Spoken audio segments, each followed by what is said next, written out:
यहाँ पर हमने कंसिडर किया ये ऑब्जेक्ट को हमने क्यू हीट प्रोवाइड किया। तो क्यू हीट प्रोवाइड करने की वजह से होगा क्या, ये जो ऑब्जेक्ट होगा वो हीट एनर्जी रेडिएट करेगा। तो ये जो क्यू हीट हम लोग ये जो ऑब्जेक्ट को प्रोवाइड करें, ये क्यू हीट हमने जो ऑब्जेक्ट को प्रोवाइड किया, अगर हम लोग मैग्नीट्यूड इंक्रीज़ करें तो उस केस में जो ऑब्जेक्ट होगा वो ज़्यादा से ज़्यादा हीट एनर्जी रेडिएट करेगा। तो हीट एनर्जी इंक्रीज़ करने की वजह से हो क्या रहा है, जो ऑब्जेक्ट का जो टेम्परेचर है वो इंक्रीज़ कर रहा है। टेम्परेचर इंक्रीज़ करने की वजह से जो ऑब्जेक्ट है वो ज़्यादा से ज़्यादा हीट एनर्जी को रेडिएट कर पा रहा है।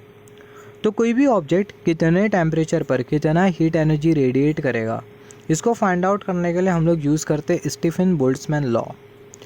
स्टीफन बोल्ट्जमैन लॉ को जोसेफ स्टेफन ने पहले एक्सप्लेन किया था एक्सपेरिमेंटली, फिर लुडविग बोल्ट्जमैन ने एक्सप्लेन किया था थ्योरेटिकली। तो स्टीफन बोल्ट्जमैन लॉ हमें क्या बोलता है, अमाउंट ऑफ एनर्जी रेडिएटेड और transfer at a different temperature can be understand by Stefan Boltzmann law. कोई भी बॉडी कितने टेम्परेचर पर कितना हीट एनर्जी ट्रांसफ़र करेंगी, या फिर बोल सकते हैं कितना हीट एनर्जी रेडिएट करेंगी, उसको फाइंड आउट करने के लिए हम लोग लॉ यूज़ करते हैं, जो कि होता है स्टीफन बोल्ट्जमैन लॉ। तो स्टीफन बोल्ट्जमैन लॉ को समझने के लिए सबसे पहला यहाँ पर हमें समझना होगा ब्लैक बॉडी का मतलब क्या होता है। ब्लैक बॉडी एक ऐसी बॉडी होती है जो कि हर एक तरीके के इलेक्ट्रोमैग्नेटिक रेडिएशन को एब्जॉर्ब कर सकते हैं और हर एक तरीके के इलेक्ट्रोमैग्नेटिक रेडिएशन को एमिट कर सकती है। या फिर हम लोग बोल सकते हैं जो ब्लैक बॉडी होती है वो ऐसी बॉडी होती है जो कि हर एक तरीके की इलेक्ट्रोमैग्नेटिक वेव को एब्जॉर्ब कर सकती है और एमिट कर सकती है। तो अगर हम लोग देखें ब्लैक बॉडी का, अगर हम लोग एग्जाम्पल कंसिडर करें तो जो लैम्प ब्लैक होता है बहुत हद तक के ब्लैक बॉडी का एग्जाम्पल होता है। लैम्प ब्लैक मतलब क्या होता है, पुराने ज़माने में हम लोग यूज़ करते थे कैरोसिन लैम्प। तो जो कैरोसिन लैम्प के ग्लास के ऊपर जो काला जैसा लेयर जो फॉर्म होता है उसी को ही हम लोग बोलते हैं लैम्प ब्लैक। तो जो लैम्प ब्लैक होता है वो एग्जाम्पल होता है ब्लैक बॉडी का। तो जैसे कि हमने डिस्कस किया, ब्लैक बॉडी एक ऐसी बॉडी होती है जो कि हर एक तरीके के इलेक्ट्रोमैग्नेटिक रेडिएशन को एब्जॉर्ब कर सकते हैं और हर एक तरीके के इलेक्ट्रोमैग्नेटिक रेडिएशन को एमिट कर सकती है। तो यहाँ पर ये जो ब्लैक बॉडी है टी टेम्परेचर पर सेकंड में जो इलेक्ट्रोमैग्नेटिक रेडिएशन को एमिट कर रही है उसको हमने कंसिडर किया एच। यहाँ पर ये जो एच है वो हमें क्या इंडिकेट कर रहा है, जो एच है वो हमें इंडिकेट कर रहा है rate of heat energy transfer in per second, या फिर बोल सकते हैं rate of heat energy radiated by black body in per second. पर सेकंड में टी टेम्परेचर पर ये जो ब्लैक बॉडी जो हीट एनर्जी रेडिएट कर रही है उसको हमने कंसिडर किया एच। तो यहाँ पर ये जो ब्लैक बॉडी जो हीट एनर्जी जो रेडिएट कर रही है जिसको हमने कंसिडर किया एच, ये जो हीट एनर्जी का जो रेडिएशन होगा प्रोपोर्शनल होगा ब्लैक बॉडी के एरिया के साथ। अगर हम लोग ये ब्लैक बॉडी के एरिया को अगर हम लोग इंक्रीज़ कर दें तो उस केस में जो हीट रेडिएशन होगा पर यूनिट सेकंड में टी टेम्परेचर पर वो इंक्रीज़ कर जाएगा। यहाँ पर हम लोग देख सकते हैं जो हीट रेडिएशन होगा यूनिट सेकंड में वो इंक्रीज़ कर जाएगा। क्यों इंक्रीज़ कर जाएगा, क्योंकि अगर हम लोग देखें ब्लैक बॉडी का हमने सरफेस एरिया इंक्रीज़ कर दिया है। सरफेस एरिया इंक्रीज़ करने की वजह से होगा क्या, यूनिट एरिया से जो हीट एनर्जी का जो रेडिएशन होगा वो इंक्रीज़ कर जाएगा। रेडिएशन या फिर बोल सकते हैं जो हीट एनर्जी का जो एमिशन होगा, या फिर बोल सकते हैं जो इलेक्ट्रोमैग्नेटिक रेडिएशन का जो एमिशन होगा वो इंक्रीज़ कर जाएगा। ये डिपेंड करता है आप कौन सा टर्म यूज़ कर रहे हो। तो यहाँ पर ये जो एच है जो कि हमें इंडिकेट कर रहा है इलेक्ट्रोमैग्नेटिक रेडिएशन का एमिशन पर सेकंड में, वो डिपेंड करेगा एरिया के ऊपर, ये ब्लैक बॉडी के एरिया के ऊपर। सिमिलरली ये जो एच होगा वो प्रोपोर्शनल होगा टेम्परेचर के 4th पावर पर। तो हम लोग लिख सकते हैं H is proportional to T to the power 4। अभी अगर हम लोग ये दोनों को क्लब करें तो हम लोग बोल सकते हैं जो हीट का जो एमिशन होगा या फिर ये जो ब्लैक बॉडी जो हीट एनर्जी जो एमिट करेंगी पर सेकंड में वो प्रोपोर्शनल होगा यहाँ पर ये एरिया और यहाँ पर ये temperature T to the power 4। अभी अगर हम लोग ये प्रोपोर्शनलिटी साइन को हटाए तो यहाँ पर हमें कंसिडर करना होगा कांस्टेंट ऑफ प्रोपोर्शनलिटी, जिसको हम लोग एज्यूम करते हैं सिग्मा से। तो हमें मिल जाएगा H is equal to sigma और यहाँ पर एरिया और यहाँ पर ये टी टू दी पावर 4। यहाँ पर ये जो सिग्मा होता है ये होता है कांस्टेंट ऑफ प्रोपोर्शनलिटी, और ये जो कांस्टेंट ऑफ प्रोपोर्शनलिटी होता है इसको हम लोग बोलते हैं स्टीफन बोल्ट्जमैन कांस्टेंट। और इसकी अगर हम लोग वैल्यू के बारे में बात करें, इसकी जो वैल्यू होती है वो होती है 5.67 इंटू 10 टू दी पावर -8। यहाँ पर इसकी अगर हम लोग यूनिट बनाना चाहे, अगर हम लोग ये जो स्टीफन बोल्ट्जमैन कांस्टेंट है इसकी अगर हम लोग यूनिट बनाना चाहे तो इसकी जो यूनिट होगी वो कुछ इस तरीके से होगी। यहाँ पर हमने कंसिडर किया ये है sigma is equal to H. यहाँ पर अगर हम लोग देखें इसको हम लोग अरेंज करके कुछ इस तरीके से लिख सकते हैं, heat energy radiated at T temperature in per unit second H, उसको हमने यहाँ पर कंसिडर किया डिवाइडेड बाय ए, और यहाँ पर ये टी टू दी पावर 4। यहाँ पर ये जो एच होगा वो बराबर में होगा जूल पर सेकंड, और यहाँ पर ये जो एरिया इसकी जो यूनिट है वो है पर मीटर स्क्वायर। टेम्परेचर की जो यूनिट होगी वो होगी केल्विन टू दी पावर -4। तो यहाँ पर इसको हमने कंसिडर किया। तो अगर हम लोग यूनिट के बारे में बात करें, इसकी जो यूनिट होती है स्टीफन बोल्ट्जमैन कांस्टेंट की, वो होती है जूल पर सेकंड पर मीटर स्क्वायर K⁻⁻⁴। ये होती है यूनिट स्टीफन बोल्ट्जमैन कांस्टेंट की। और ये जो स्टीफन बोल्ट्जमैन कांस्टेंट है, इसकी जो वैल्यू होती है वो होती है 5.67 × 10⁻⁻8।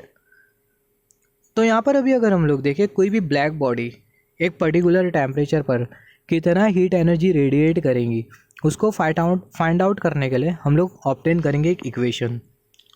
और वो इक्वेशन के हेल्प से हम लोग इजीली फाइंड आउट कर सकते हैं कोई भी ब्लैक बॉडी एक पर्टिकुलर टेम्परेचर पर कितना हीट एनर्जी रेडिएट करेंगी। तो यहाँ पर हमने कंसिडर किया ये है ब्लैक बॉडी, और यहाँ पर ये जो ब्लैक बॉडी है वो है T टेम्परेचर पर, और ये जो ब्लैक बॉडी है वो हीट एनर्जी को रेडिएट कर रही है, जिसको हमने यहाँ पर कुछ इस तरीके से कंसिडर किया। कर्सर की टिप, ये जो कर्सर की टिप हमें जो इंडिकेट कर रही है वो हमें इंडिकेट कर रही है heat energy radiated by the black body in per unit second. तो यहाँ पर अगर हम लोग देखें, ये जो ब्लैक बॉडी है वो हीट एनर्जी को रेडिएट कर रही है, जिसको हम लोग कंसिडर कर सकते हैं HO। यहाँ पर ये जो हीट एनर्जी जो रेडिएशन है वो बाहर की तरफ है, तो यहाँ पर ये जो O है वो हमें इंडिकेट कर रहा है आउटसाइड। या फिर हम लोग बोल सकते हैं जो ब्लैक बॉडी है वो हीट को बाहर की तरफ रेडिएट कर रही है, तो हमने यहाँ पर कंसिडर किया HO।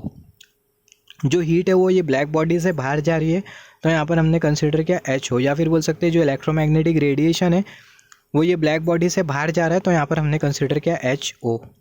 सिमिलरली सराउंडिंग का भी टेम्परेचर होगा, सराउंडिंग भी कुछ इलेक्ट्रोमैग्नेटिक रेडिएशन एमिट करेगा या फिर बोल सकते हैं रेडिएट करेगा। तो यहाँ पर अगर हम लोग देखें, ये जो ब्लैक बॉडी के बाहर या फिर ये जो ब्लैक बॉडी जो हीट एनर्जी जो रेडिएट कर रही है वो डिपेंड करेगा ये ब्लैक बॉडी का टेम्परेचर एरिया कितना है। जैसे कि हमने डिस्कस किया था, ये जो H होता है वो प्रोपोर्शनल होता है एरिया के साथ। सिमिलरली यहाँ पर ये जो ब्लैक बॉडी जो रेडिएशन जो एमिट करेगी, जैसे कि हमने डिस्कस किया है, जो ब्लैक बॉडी जो रेडिएशन एमिट कर रही है उसको हमने यहाँ पर कंसिडर किया। एट द सेम टाइम ये जो ब्लैक बॉडी होगी वो रेडिएशन को एब्जॉर्ब भी करेंगी। जैसे कि हमने डिस्कस किया था, जो ब्लैक बॉडी होती है वो एक ऐसी बॉडी होती है जो कि हर एक तरीके के इलेक्ट्रोमैग्नेटिक रेडिएशन को रेडिएट करती है और हर एक तरीके के इलेक्ट्रोमैग्नेटिक रेडिएशन को एब्जॉर्ब करती है। तो यहाँ पर ये जो ब्लैक बॉडी है, ये सराउंडिंग जो रेडिएशन एमिट कर रहा है वो रेडिएशन को एब्सॉर्ब भी करेंगी, और ये जो ब्लैक बॉडी है वो रेडिएशन को एमिट भी करेंगी। तो यहाँ पर हमने कंसिडर किया एग्जांपल, यहाँ पर ये जो ब्लैक बॉडी है वो जो रेडिएशन को जो एमिट कर रही है वो है HO, और ये ब्लैक बॉडी जो रेडिएशन को जो एब्सॉर्ब कर रही है उसको हमने कंसिडर किया HI। और यहाँ पर ये जो ब्लैक बॉडी जो रेडिएशन को जो एमिट कर रही है और जो एब्सॉर्ब कर रही है वो डिपेंड करेगा ये ब्लैक बॉडी के सरफेस एरिया के ऊपर। तो इसके आगे हम लोग लिख सकते हैं ये जो ब्लैक बॉडी जो रेडिएशन को जो एब्जॉर्ब कर रही है और जो एमिट कर रही है उसके लिए हम लोग इक्वेशन अगर हम लोग कंसिडर करें, तो यहाँ पर ये जो HI होगा वो बराबर में होगा सिग्मा, और यहाँ पर A, और यहाँ पर ये TS, और यहाँ पर ये पावर में 4। ये T सबस्क्रिप्ट में S हमने कंसिडर किया और यहाँ पर हमने पावर में 4। यहाँ पर अगर हम लोग देखें, यहाँ पर ये जो रिलेशन है इसके रेस्पेक्ट में हमने HI के लिए रिलेशन बनाया, जो कि कुछ इस तरीके से सिग्मा A/T⁻⁴। यहाँ पर ये HI है क्या, यहाँ पर ये जो HI है वो है रेडिएशन जो कि ब्लैक बॉडी के अंदर जा रहा है इनसाइड।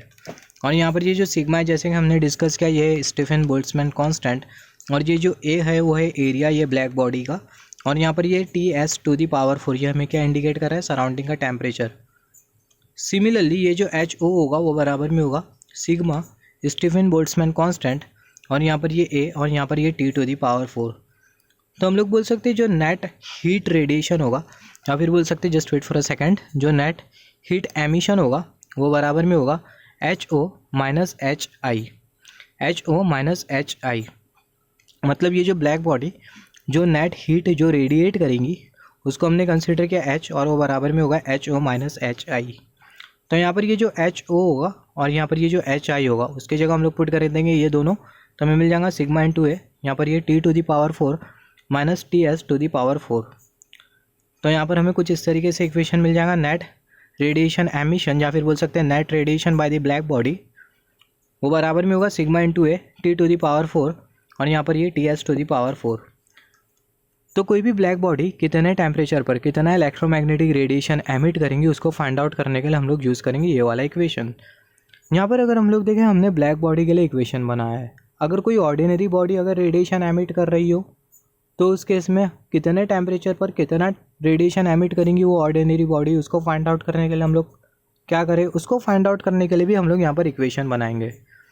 तो यहाँ पर हमने कंसिडर किया ये है ऑर्डिनरी बॉडी, ऑर्डिनरी बॉडी उतना ज़्यादा इलेक्ट्रोमैग्नेटिक रेडिएशन को एब्जॉर्ब नहीं कर सकती है, ना ही एमिट कर सकती है जितना एक ब्लैक बॉडी इलेक्ट्रोमैग्नेटिक रेडिएशन को एब्जॉर्ब कर सकती है और एमिट कर सकती है। मतलब जो ब्लैक बॉडी होता है, ब्लैक बॉडी की जो टेंडेंसी होती है इलेक्ट्रोमैग्नेटिक रेडिएशन को एब्जॉर्ब करने की और एमिट करने की, वो बहुत बहुत ज़्यादा होती है in comparison with the ordinary body. For example, अगर ब्लैक बॉडी अगर 100% अगर इलेक्ट्रोमैग्नेटिक रेडिएशन को अगर एब्जॉर्ब कर रही है और एमिट कर रही है, तो उसका कुछ ही percent ordinary body electromagnetic radiation को, ordinary black body electromagnetic radiation को एब्जॉर्ब कर पाएंगी और एमिट कर पाएंगी।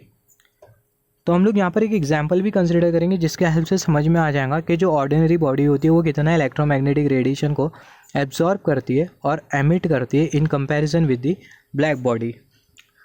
तो यहाँ पर अभी अगर हम लोग देखें, अगर हम लोग इक्वेशन अगर हम लोग ऑर्डिनरी बॉडी के लिए बनाए फॉर ऑर्डिनरी बॉडी, तो हम लोग लिख सकते हैं जो एच है वो हमें इंडिकेट कर रहा है हीट रेडिएशन इन पर सेकेंड, ये बराबर में होगा ई, यहाँ पर ये जो ई है वो हमें इंडिकेट कर रही है एमिसिविटी, और ये जो सिग्मा है वो हमें इंडिकेट कर रहा है स्टीफन बोल्ट्जमैन कांस्टेंट, ए यहाँ पर ये ऑर्डिनरी बॉडी का एरिया, और यहाँ पर ये टी टू दी पावर 4। यहाँ पर ये ई है क्या, यहाँ पर ये जो ई होता है वो हमें इंडिकेट करता है एमिसिविटी। और अगर हम लोग ब्लैक बॉडी के एमिसिविटी के बारे में बात करें तो जो ब्लैक बॉडी की जो एमिसिविटी होती है वो 1 के बराबर में होती है। तो ये एमिसिविटी का मतलब क्या है, यहाँ पर ये एमिसिविटी के कॉन्सेप्ट से हमें समझ में आ जाएगा एक ऑर्डिनरी बॉडी कितने % में इलेक्ट्रोमैग्नेटिक रेडिएशन को एब्सॉर्ब करती है और एमिट करती है in comparison with the black body. तो मान लेते हैं जो एमिसिविटी है एक ऑर्डिनरी बॉडी की वो है 0.4, तो इसको अगर हम लोग परसेंटेज में कन्वर्ट करें तो हमें मिल जाएगा 40%। इसका मतलब अगर ब्लैक बॉडी 100% इलेक्ट्रोमैग्नेटिक रेडिएशन को एब्सॉर्ब कर रही है और एमिट कर रही है, तो जो ऑर्डिनरी बॉडी होगी वो 40% इलेक्ट्रोमैग्नेटिक रेडिएशन को एब्सॉर्ब करेगी और एमिट करेंगी अगर ऑर्डिनरी बॉडी की एमिसिविटी अगर 0.4 होती है तो।